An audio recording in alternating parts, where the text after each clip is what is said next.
una posición de los diputados que coincidimos que sobre la detención del Bester Gordillo.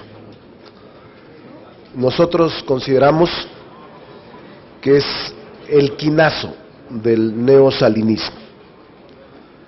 La lideresa del CENTE es moralmente indefendible, pero la utilización de la justicia con fines de ajusticiamiento político lo es más. ¿Qué pasa con Andrés Granier, con Romero Deschamps, con Humberto Moreira, con los gobernadores actuales que desviaron recursos para la campaña del año pasado? ¿Cuándo van a proceder contra los exgobernadores que están acusados de peculado, de robo, de tráfico de influencias, de lavado de dinero? Nosotros estimamos que la justicia selectiva, como es el caso, es una forma de justicia pervertida. La triangulación financiera utilizada por la señora El Bester Gordillo para desviar recursos del CENTE es similar a la empleada en el Mones Gate. La diferencia es que en el primer caso se beneficiaba a una persona, mientras que en el segundo caso el beneficiario fue el PRI. Seguramente vendrá el encarcelamiento de más dirigentes del CENTE, pero ¿esto mejorará la calidad de la educación en México? Porque esto no es un asunto de encerrar a dirigentes, sino de reformar instituciones y contenidos educativos. Para nosotros no es una muestra de nuevos tiempos, sino de regresos, o del regreso de viejos métodos del presidencialismo autoritario y arcaico. Vamos a plantear tres cosas ahora. Uno, revivir el caso Mones Gate, porque ahí hay triangulación financiera y el asunto está en el Tribunal Electoral. No se ha resuelto y estamos solicitando que el tribunal resuelva de manera urgente para regresar el expediente al que se le dio carpetazo por el IFE en semanas pasadas, y que se excuse la magistrada Lanís, porque tiene clara parcialidad por el PRI. Es parte del PRI y no puede ser juzgadora imparcial. Por eso nosotros consideramos que Carmen Alanís Figueroa, por una probable violación al Código de Ética del Poder Judicial de la Federación y el Estatuto del Juez Iberoamericano y el Pacto de San José, debe de excusarse de ver este asunto que está sub iudice y que está en el Tribunal Electoral pendiente de resolverse. La inconformidad presentada por la oposición contra la resolución del IFE, donde exoneraba al PRI de la triangulación financiera del Mones Gate. Vamos a solicitar también que la CEIDO y la Unidad de Inteligencia Financiera actúe con la misma celeridad que con el Bester para el caso de Mones Gate. Nosotros presentamos denuncia por lavado de dinero hace 6 o 7 meses y no ha habido absolutamente ningún avance. Vamos a ir los diputados a la CEIDO a exigir también con la misma celeridad se investigue la triangulación financiera del Mones Gate y del SPEI, de Scotiabank, que se demostró que sí existió, que hubo recursos del gobierno del Estado de México a la campaña del PRI y que también se quiso dar carpetazo o se dio carpetazo hasta ahora. Por eso ahora está de canciller el exsecretario de Hacienda, porque fue una tapadera, y por eso está de ministro de la Corte otra tapadera, quien estaba en el SAT.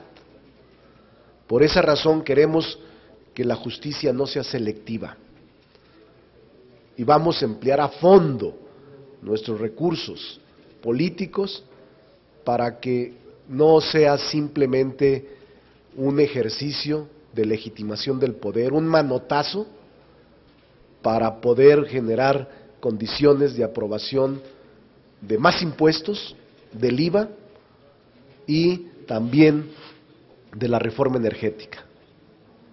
Son tendencias autoritarias y por esa razón nosotros no defendemos a Elvester, pero sí exigimos se proceda contra todos los que están en condiciones similares, sobre todo profundizar el Monesgate, que comparado, el asunto del Elvester Gordillo comparado con Monesgate es una cosa de niños, no tiene parangón, es mucho más delicado el Monesgate porque fue el instrumento para la compra de la presidencia de la República. Es el viejo autoritarismo, Elvester fue su socio como sindicato, fueron socios en la campaña, hicieron fraude, están los operativos Ágora que implementó el Sindicato Nacional de Maestros. Obviamente hubo desacuerdo, y hay desacuerdo cuando cuando el botín se reparte mal. Entonces, se repartió mal el botín, Elvester protestó y luego le dieron un manotazo. ¿Dónde están los gobernadores que hizo? ¿Dónde está el gobernador de Puebla? ¿Dónde está el gobernador de Chihuahua? ¿Dónde está el gobernador de Chiapas? ¿Dónde están los maestros? ¿Dónde están? No los veo en la calle, no los veo protestando, no los veo. ¿Dónde están? El de Zacatecas, ¿dónde están todos? ¿Y ahora qué va a pasar con los secretarios de educación que en su mayoría en el país son del sindicato? ¿Dónde están los gobernadores? A todos los que les hizo favores y les pagó la campaña. Por eso nosotros siempre nos deslindamos de ella. Ella le ayudó al PAN al fraude en el 2006 y le ayudó al PRI en el 2012. Y allá, que con su pan se lo coman. ¿Ustedes como fracción pedirían que el Estado de Derecho se aplicara en todos? Estoy hablando de Romero de Champs, de otros líderes sindicales que se ha publicado que han hecho mal manejo de recursos y sin embargo, pues como son muy aliados del partido en el gobierno en este momento, difícilmente se les tocará. Eso sería una pregunta. Y la segunda, ¿esto podría ser el parteaguas para empezar a definir bien ya la educación en el país? Es decir, que la educación no esté centrada en un solo sindicato, que no sea el sindicato el que decida, sino en realidad la población en general y un gobierno con políticas públicas de educación. Sí, lo primero, por supuesto, que nosotros nos pronunciamos por el debido proceso. Es más, yo tengo mis dudas porque son recursos del sindicato, no son recursos del gobierno. Y entonces el sindicato era el que tenía que presentar la denuncia por manejo irregular de sus fondos. Pero el sindicato no presenta, sino que lo promueven por lavado de dinero a través de la unidad de inteligencia de la Secretaría de Hacienda.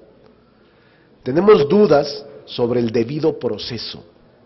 Y en eso sí, siempre insistiremos en que debe de aplicarse. Pero a Romero de Champs, 500 millones de pesos le prestó Pemex en la campaña, en plena campaña electoral, compró su impunidad. No lo van a tocar.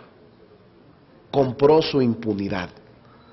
Pero además ayer sale en un reportaje un carro de $2 millones de uno de los hijos, aparte de los mascotas de Keiko y otras 2 perras que andaban en jet privado, y no pasa nada. Y los desfalcos de los gobernadores, y lo de Andrés Granier, y lo de Guerrero, y lo de todos los estados están igual. Chihuahua, Jalisco, los recursos los desviaron para efectos político-electorales. Entonces, no es sino un manotazo para decirles a los demás, pongan sus barbas a remojar. Pero es un ajuste de cuentas entre pandillas, pues.